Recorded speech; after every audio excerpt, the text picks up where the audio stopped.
Happy holidays to everybody, man. We're going to start off by saying that. Happy holidays to everybody.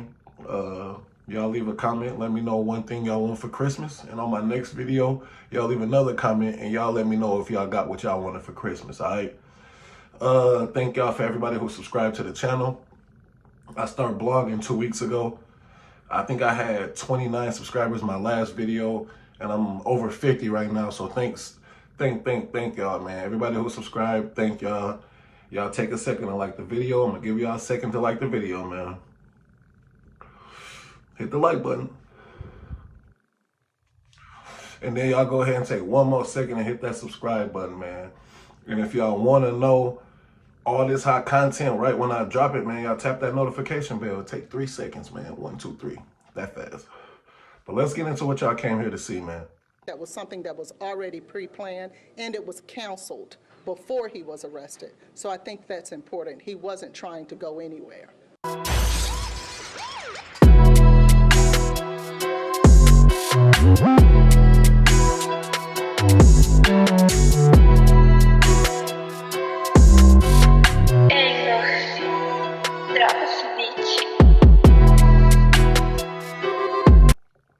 Unfortunately, for some of y'all, this might be some bad news, but this is the news.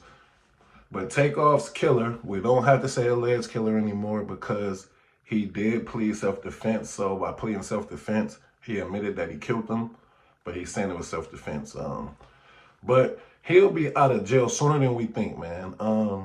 Personally, I feel like it'll be right after Christmas. If not after Christmas, it will for sure be right after New Year's, and this is why.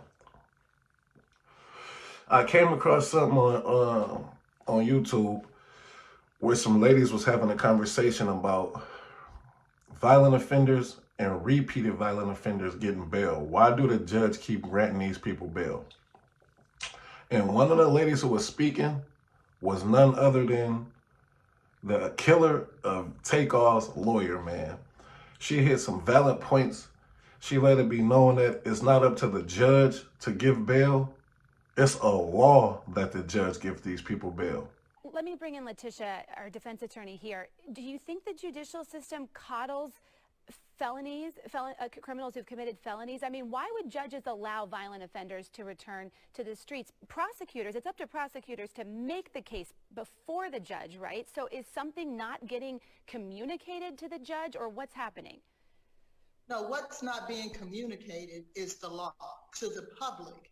We are creating this facade that is simply not true. What we are forgetting, people, and I'm not saying that what Sheriff Fagan is saying or Andy Kahn is saying is not correct in regards to violent offenders. That's not what I'm saying. What I'm saying is this: there are laws that are in place that have nothing to do with the judges.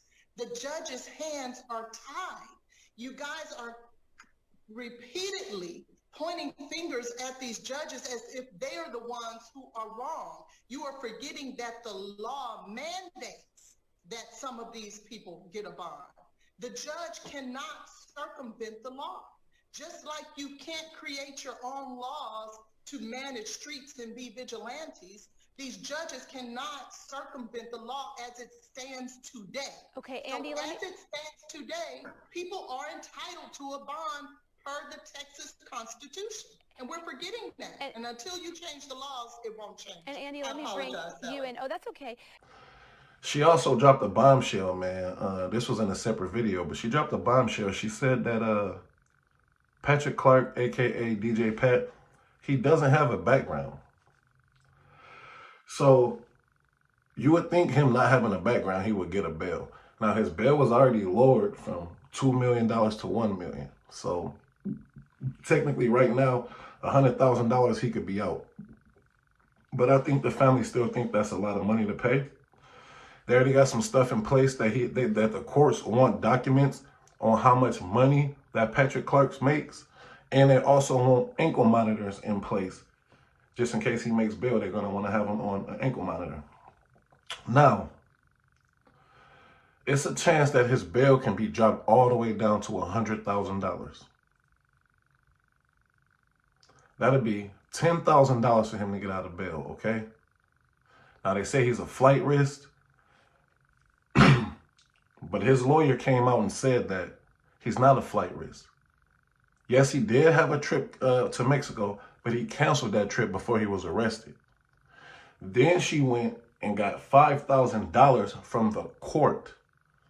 The same people that's trying to arrest Patrick Clark for Takeoff's murder. She got $5,000 from them to hire an investigator, a private investigator.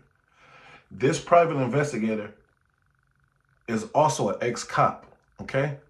And this ex-cop, who's Patrick Clark's private investigator, came out and said, not only did Patrick Clark cancel his trip to Mexico on like November 27th, I believe, he canceled it days before he was even arrested.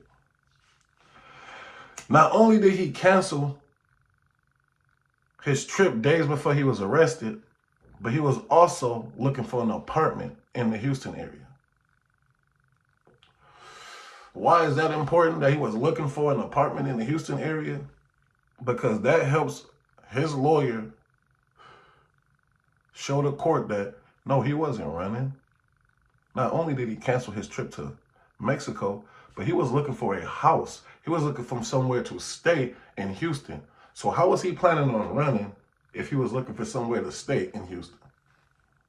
A private investigator was called to the stand and provided testimony that Clark was currently looking for an apartment in Houston. That private investigator, who they say is a former police officer, stated that Clark canceled a trip to Cancun on November 29th prior to his arrest on December 1st. Now, Clark's attorney also relinquished Clark's passport to the court.